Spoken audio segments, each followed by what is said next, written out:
भगवान के मंदिर ऐसे ही जाते रहो, जल चढ़ाते रहो तो मिलेगा जरूर, परंतु हो सकता है कि थोड़ा समय लग जाए। हो सकता है कि थोड़ा समय लग जाए। आप जल चढ़ाते रहें, मिलते रहें तो हो सकता है थोड़ा समय लग जाए, पर यदि आपने जाकर कहा कि भाई बोलो हम आए हैं, हमारा यदि कोई परमात्मा से संबंध बन जाए,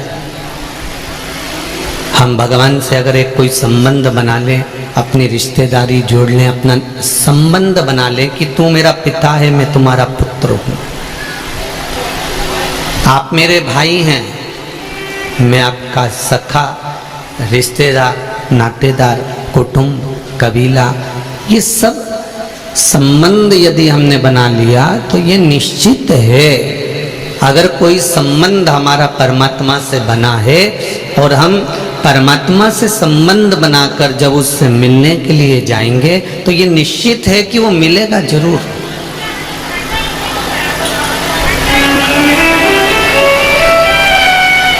एक संबंध परमात्मा से होना चाहिए।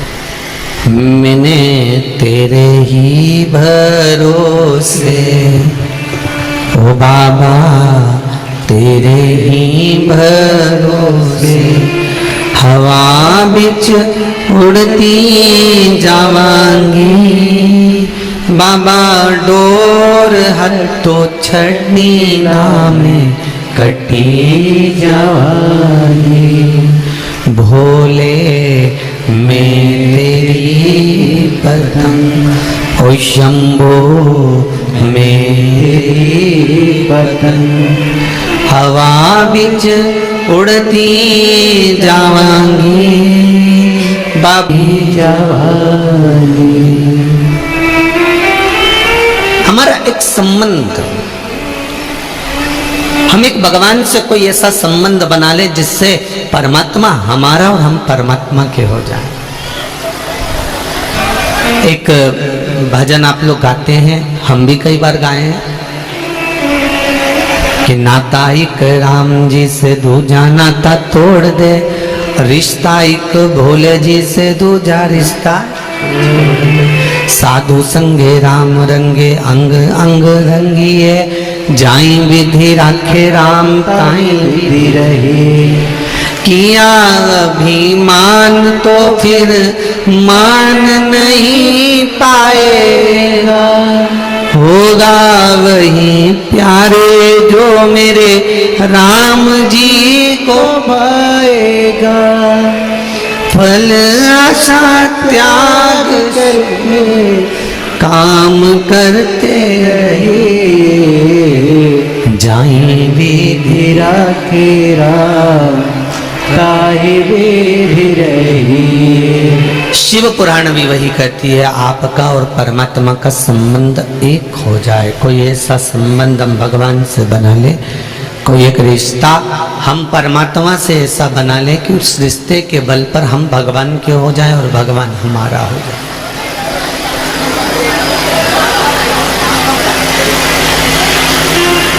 कोई पिता का, कोई पुत्र का, कोई भाई का, कोई बंधु का, कोई सखा का,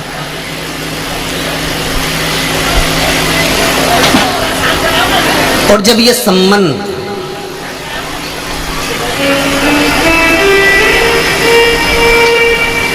पूर्णता की ओर हो जाएगा तो परमात्मा को मिलने में देरी नहीं लगेगी।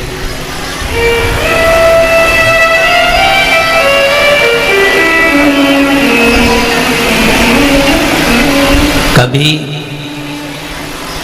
किसी भगवान ने आकर आपके सामने कहा कि मुझको 2 किलो केला चढ़ाना, 2 किलो सेवफल चढ़ाना, सोने का हार चढ़ाना, चांदी का मुकुट चढ़ाना, एक जोड़ी अच्छा कपड़ा चढ़ाना, 2 किलो मिठाई लेकर आना, वो भी अच्छे हलवाई के यहाँ से, कभी भगवान बोला आकर? नहीं।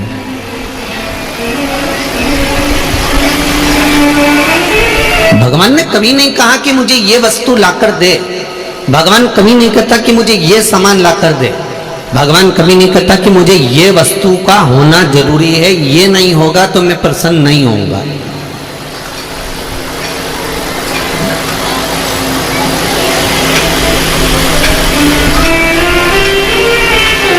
शिव महापुराण की कथा तो यहां तक कहती है, एक लोटा जल हो चढ़ा दो, नहीं हो बेलपत्री हो तो बेलपत्री चढ़ा दो, बेलपत्री भी नहीं हो तो शंकर भगवान की उठाकर धोकर उसी को चढ़ा दो, वो भी नहीं हो तो फिर 3 बार ताली बजा दो, इतना भी नहीं हो तो मंदिर से जाते जाते मंदिर के शिखर का दर्शन कर लो, वो भी नहीं हो सकता तो कोई मंदिर से निकल कर जा रहा हो, मंदिर में दर्शन कर कर जा रहा हो, पूजन कर कर जा रहा हो, उसका दर्शन कर लो। अगर वो भी नहीं हो सके तो कोई पंचाक्षर मंत्र, षडाक्षर मंत्र या श्री शिवाय नमस्तुभ्यम, या तो नमः शिवाय बोले, ओम नमः शिवाय बोले, श्री शिवाय नमस्तुभ्यम बोले, राम बोले, कृष्ण बोले, द्वादश अक्षर मंत्र ओम नमो भगवते वासुदेवाय बोले, दत्त बोले, देवी बोले, भगवती बोले, भगवान का नाम ले रहा हो, कोई परमात्मा की भक्ति में डूबा हुआ हो, जो मंत्र का जाप कर रहा हो, जिस मंत्र का कर रहा हो, आप उस मंत्र के जाप करने वाले व्यक्ति का भी अगर मुख का दर्शन कर लेते हो तो शिव महापुराण की कथा कहती है, समझ लो भोलेनाथ का दर्शन हो गया, शिव का दर्शन हो गया। जो भगवान के भजन का स्मरण करता हो, जो भगवान का नाम जाप करता हो, भगवान का कीर्तन करता हो, भले वो राम का करे, कृष्ण का करे, शिव का करे, पंचाक्षर करे, षडाक्षर करे, द्वादश अक्षर करे, 2 नाम का करे, 2 अक्षर का करे, 2.5 अक्षर का करे, चाहे श्री शिवाय नमस्तुभ्यम जपे, उसकी मर्जी हो वो जो जपे। अपना प्रेशर किसी के ऊपर नहीं होना चाहिए, तुम्हें ये जपना ही पड़ेगा, तुम्हें राम कहना ही पड़ेगा, तुम्हें कृष्ण कहना ही पड़ेगा, तुम्हें पंचाक्षर बोलना ही पड़ेगा, तुम्हें षडाक्षर बोलना ही पड़ेगा, तुम्हें श्री शिवाय नमस्तुभ्यम बोलना ही पड़ेगा, तुम्हें 2 अक्षर ओम नमो भगवते वासुदेवाय बोलना ही पड़ेगा, तुम्हें दत्त बोलना ही पड़ेगा, तुम्हें देवी का नाम लेना ही पड़ेगा। हमें किसी के ऊपर प्रेशर नहीं, इसलिए तुलसीदास जी ने अपने पद में लिखा, चौपाई में लिखा कि कलयुग केवल नाम धारा। तुलसीदास जी ने ये नहीं लिखा कि कलयुग केवल राम धारा, राम नहीं लिखा। तुलसीदास जी कहते तुम्हारी मर्जी पड़े वो बोलो, मैं इस चक्कर में पड़ता ही नहीं कि तुम राम बोलो, तुम तो बोलो बस, कुछ भी जपो, जपो जरूर। तुलसीदास जी ने ये चौपाई क्यों लिखी कि कलयुग केवल नाम धारा? क्योंकि तुलसीदास जी को मालूम है मैंने मरा मरा जपा तो राम मिल गया,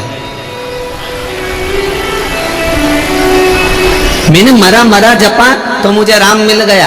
तो तुम कुछ भी जपो, जपो तो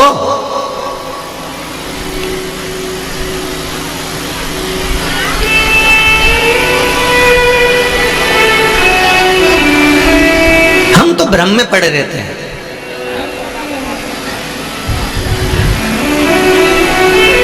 हम 24 घंटे हर पल, हर घड़ी, हर क्षण प्रैक्टिकल करने में लगे रहते हैं। पहले कृष्ण जप के देखते हैं, कृष्ण से काम नहीं हुआ तो राम जप कर देख लेते हैं, राम से काम नहीं हुआ तो शिव जप लेते हैं, शिव से काम नहीं हुआ तो देवी जी को जप लेते हैं, देवी जी से काम नहीं हुआ तो दत्त को जप लेते हैं, दत्त से काम नहीं हुआ तो ये देवता जप लेंगे। हम 24 घंटे प्रैक्टिकल का जीवन जीने का प्रयास करें।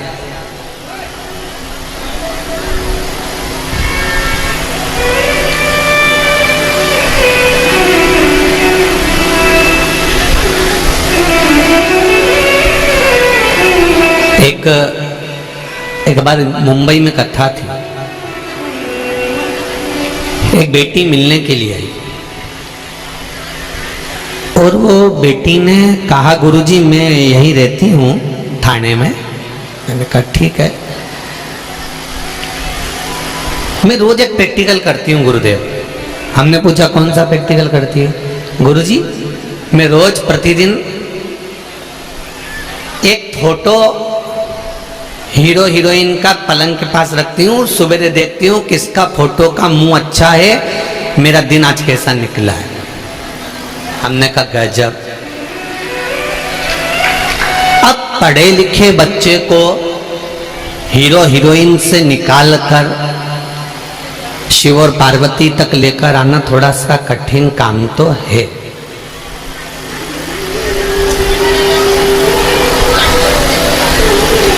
आज संपूर्ण विश्व के लोग अगर सुबह सुबह मंदिर जा रहे हैं, पढ़ा लिखा लड़का लड़की एक लोटा जल अगर शिव जी को चढ़ा रहे हैं, स्कूल जाने से पहले बच्चे अगर शंकर के मंदिर जा रहे हैं, तो समझ लो कि कितना कठिन हुआ होगा कि व्यक्ति कहीं जा रहा था, किसी दूसरे धर्म में प्रवेश कर रहा था, किसी दूसरे ओर जा रहा था, उसको निकाल कर वापिस टर्न कर कर सनातन धर्म के उस मंदिर तक पहुंचा देना कितना कठिन काम होगा, जरा विचार करिएगा। जिस समय पर सनातन धर्म को लोग तोड़ने में लगे हुए थे, जिस समय पर सनातन धर्म को लोग काटने में लगे हुए थे, प्रत्येक दूसरे धर्म का व्यक्ति केवल एक ही धर्म को काटने में लगा हुआ है, और वो है सनातन धर्म।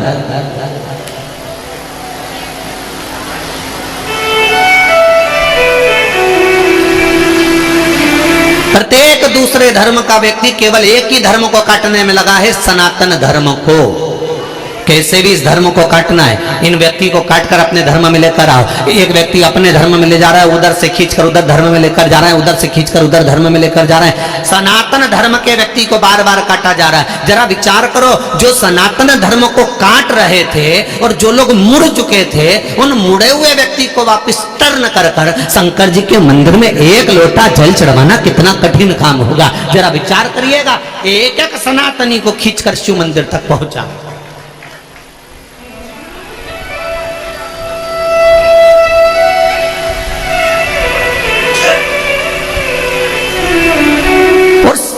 शंकर मंदिर तक कब गया वो? जब उसके हृदय में विश्वास जागृत हो गया। उस बेटी ने कहा, मैं रोज हीरो हीरोइन का फोटो देखती हूँ, जिसका मुंह अच्छा रहता है उसका मैं एक हफ्ते तक मुंह देखकर अपने काम पर जाती हूँ, मेरे को फलता है। तो हमने कहा एक काम करोगे? उसने कहा जी गुरुजी।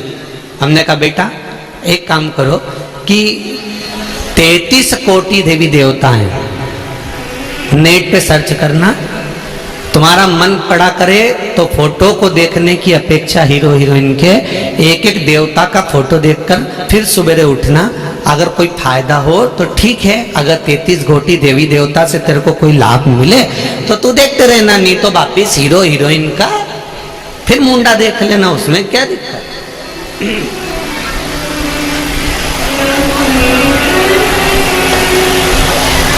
उसने कहा गुरुजी, हीरो हीरोइन का मुंह देखने से ज्यादा फायदा मिलेगा कि 33 कोटि देवी देवताओं का? हमने कहा हीरो हीरोइन को तो उन 33 कोटि देवताओं ने बनाया कि इनका मुंडा की ऐसी छाप है, इनके मुख का ये स्वरूप है।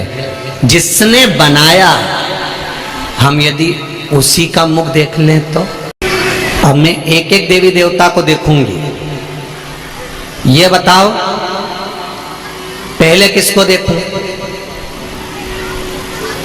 हमने कहा जिस पे तुम्हारा मन हो जाए तुम तो उसको देख लो।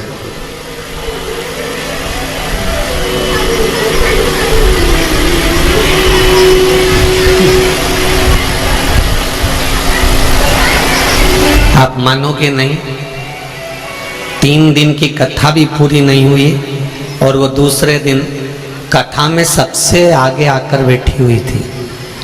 माहेश्वरी महिला मंडल ने उस बेटी को 2 बार कहा, बेटा सेकंड वाले सोफे पर जाकर बैठ जाओ, पर नहीं बैठी। कहा यहाँ कोई अतिथि आने वाले हैं, वो नहीं बैठी, वो फर्स्ट पर ही बैठी।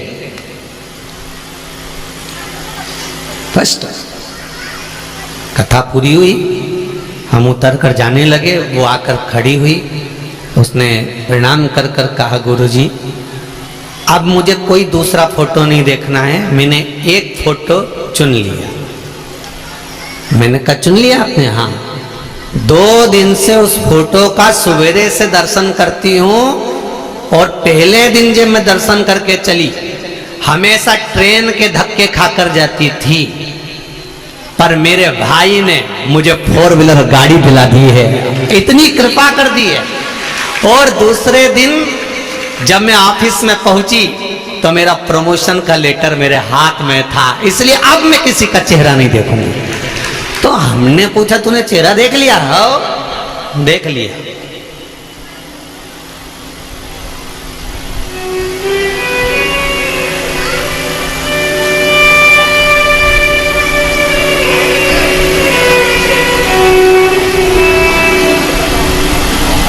हमने पूछा किसका देखा?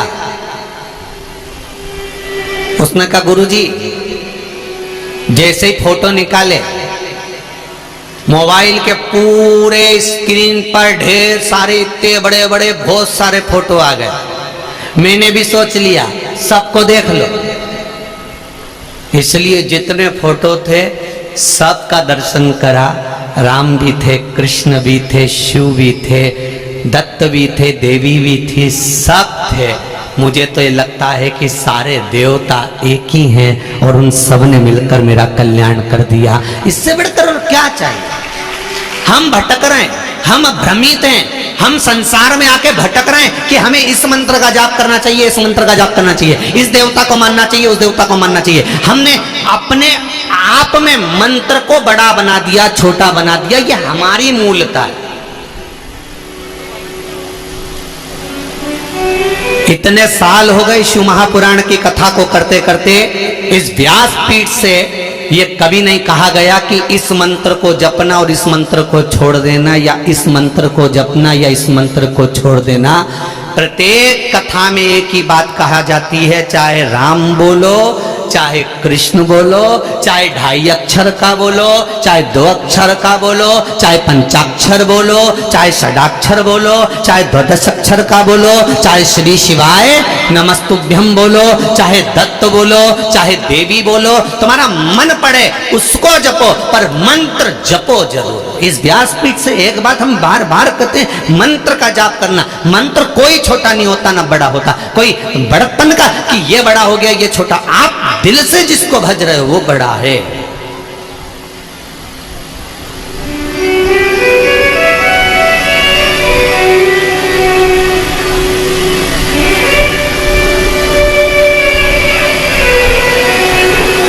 दो लड़के तुमको देखने के लिए आए शादी के समय पे।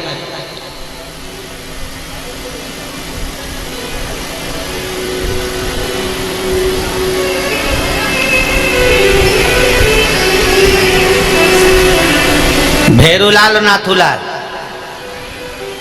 समझ लो प्रैक्टिकल। ये तो आप कथा को अपन अपने ऊपर लेकर चलते हैं। 2 लड़के तुमको देखने के लिए, भेरू और नाथू। अब देखने दोनों आए, बातचीत दोनों से हुई, होटल में बैठकर बात भी करी, खाना भी दोनों के साथ खाया, घूम के भी आए, शादी एक से हुई। तो तुम पाँव एक का पढ़ोगे कि 2 का पढ़ोगे? अरे बोलती तो जाओ, एक का ही ना। बहुत अच्छे से समझ लेना।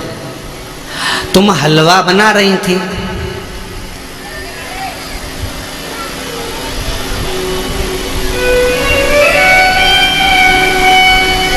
हलवा ज्यादा सीख गया, आंच ज्यादा लग गई, जल गया, तो वो हलवा नाम रहेगा कि जलवा नाम रहेगा? अरे बोलो तो।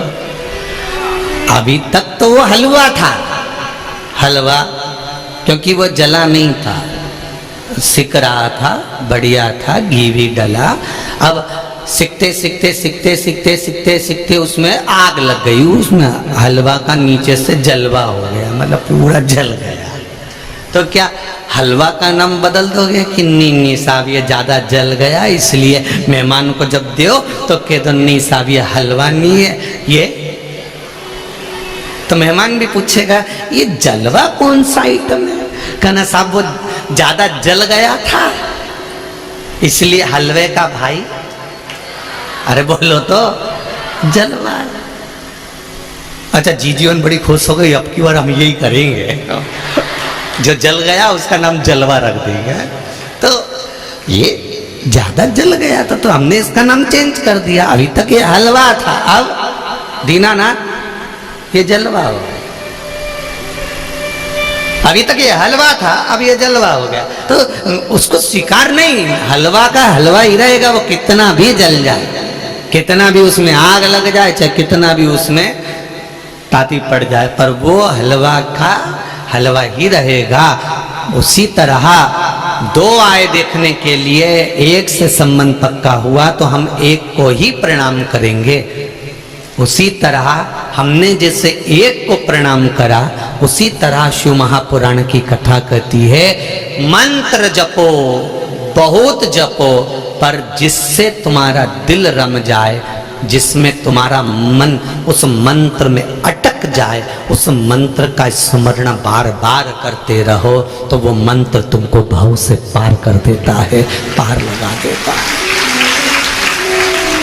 तो पार करने में भागीदारी उस मंत्र की रहे।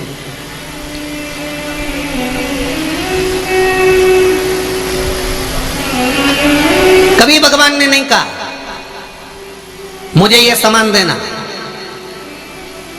भगवान एक बात जरूर कहता है, तेरे चलते समय में, तेरे चलते हुए व्यापार में, तेरे चलते हुए समय में, तेरे चलते हुए जीवन में से थोड़ा सा जो मिल जाए वो करते चलो।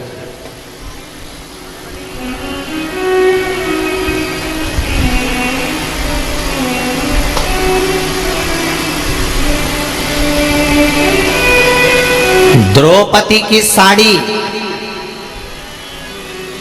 दुशासन ने पकड़ी, परिवार वाले पास में बैठे थे, कोई बचाने आया? अरे जम के तो बोलो छत्तीसगढ़ के, नहीं। द्रौपदी की साड़ी दुशासन ने पकड़ी, सारे रिश्तेदार देखते रहे, कोई बचाने नहीं आया। भीम बचा सका? नहीं। साड़ी दुशासन ने पकड़ी, कोई नहीं बचा पाया।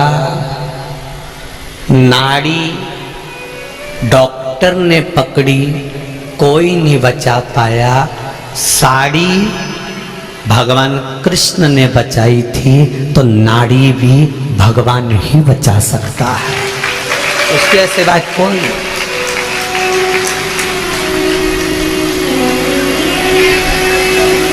साड़ी के समय पर भी पूरा परिवार था। नाड़ी नब्ज श्वास छूट रही है, उस समय भी सारा परिवार रहेगा, उस समय पर भी सारा कुटुंब रहेगा, सारे रिश्तेदार रहेंगे, सारा परिवार रहेगा। साड़ी के समय पर भी भीम बैठा था। जब भीम साड़ी नहीं बचा पाया, जितने सारे पांडव बैठे हुए थे, कोई साड़ी नहीं बचा पाए, रिश्तेदार साड़ी नहीं बचा पाए। उसी तरह नाड़ी देखेगा डॉक्टर, और यहां तक है डॉक्टर भी नाड़ी नहीं बचा सकता, वो भी कह देगा उसके हाथ में है। मतलब अंत बिंदु वो परमात्मा का स्वरूप यदि तुम्हारे सामने होगा तो देखो द्रौपदी ने क्या करा था।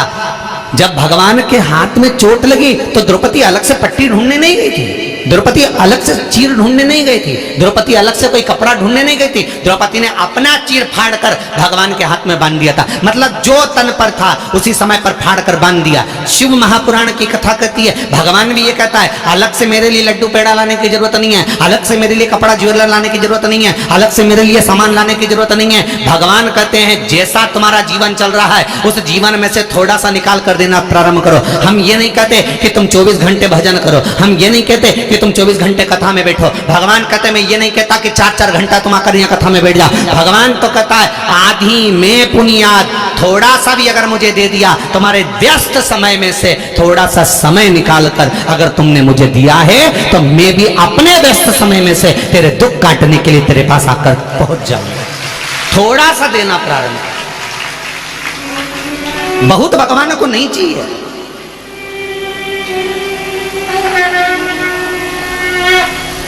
भगवान को बहुता में नहीं चाहिए, भगवान को तो थोड़ा चाहिए, और उस थोड़े में भगवान को आनंद का अनुभव हो जाएगा।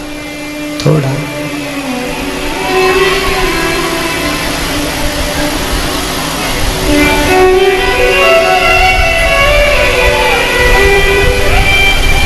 थोड़ा सा दीजिए।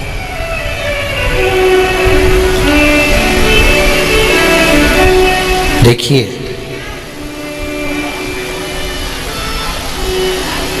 एक पत्र आया है।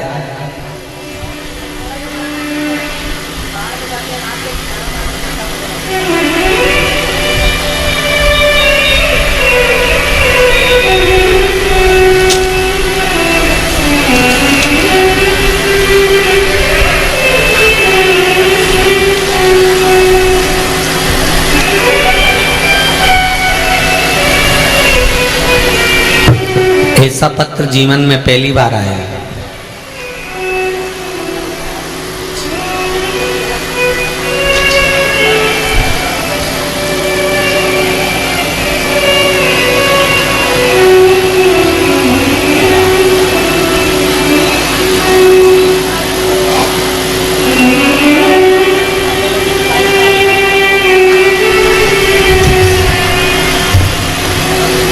मेरा नाम उमेश कुमार साहू, नगर पंचायत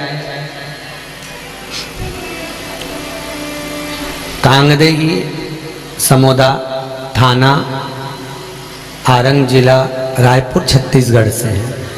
कहीं बैठे हो तो हाथ जरूर हिलाएं, जहाँ कहीं भी बैठे हो। उमेश कुमार साहू, नगर पंचायत कांगेरी, समोदा थाना, आरंग जिला, रायपुर, छत्तीसगढ़।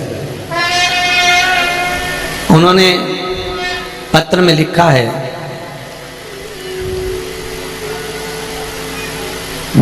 मेरी उम्र 20 वर्ष है।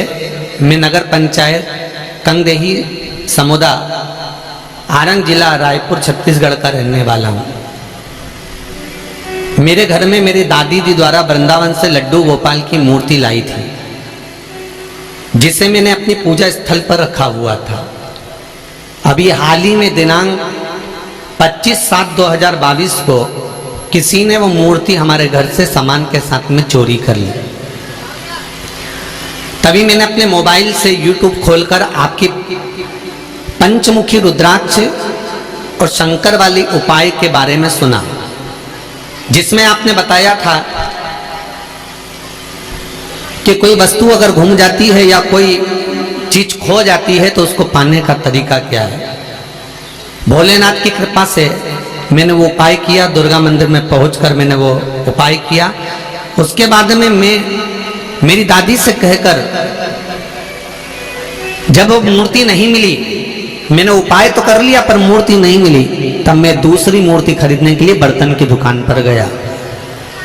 बर्तन खरीदने की दुकान पर गया, तब मैंने उसी दुकान वाले से कहा, भैया हमको एक लड्डू गोपाल भी लेना है बर्तन के साथ में, आप हमको लड्डू गोपाल बता दो। उस दुकानदार ने कहा कि नए चाहिए कि पुराने चाहिए। तो मैंने कहा मेरे पास इतना पैसा नहीं है, आप मुझे पुराना लड्डू गोपाल दे दो। उसने पुराना लड्डू गोपाल जैसे ही लाकर मुझे दिखाया, मैं अपने लड्डू गोपाल को पहचान गया कि ये तो मेरे वही लड्डू गोपाल हैं जो चोरी हुए थे। और बाबा की कृपा से मेरा लड्डू गोपाल मिल गया।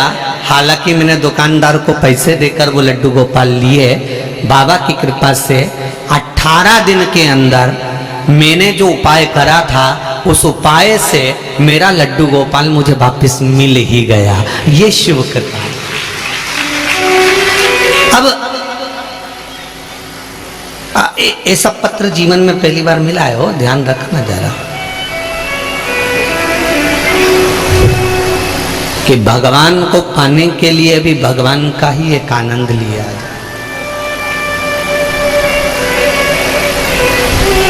आज समझ में आ गया, पाँव में अगर कांटा चुभ जाता है ना, तो उसको कांटे से ही निकाला जाता, पिन से।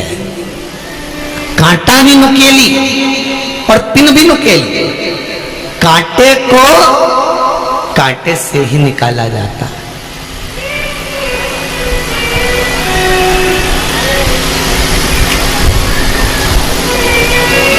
भगवान को पाने के लिए केवल हृदय निर्मल मन सो मोहि पावा, मोहि छल छिद्र कपट ना भावा। भगवान को पाने के लिए आपका निर्मल मन, निर्मल स्वभाव, निर्मल बुद्धि, निर्मल चित्त, निर्मल मन चाहिए।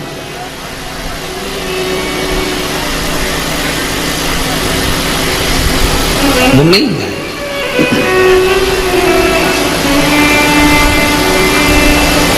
उसको पाया जा सकता है।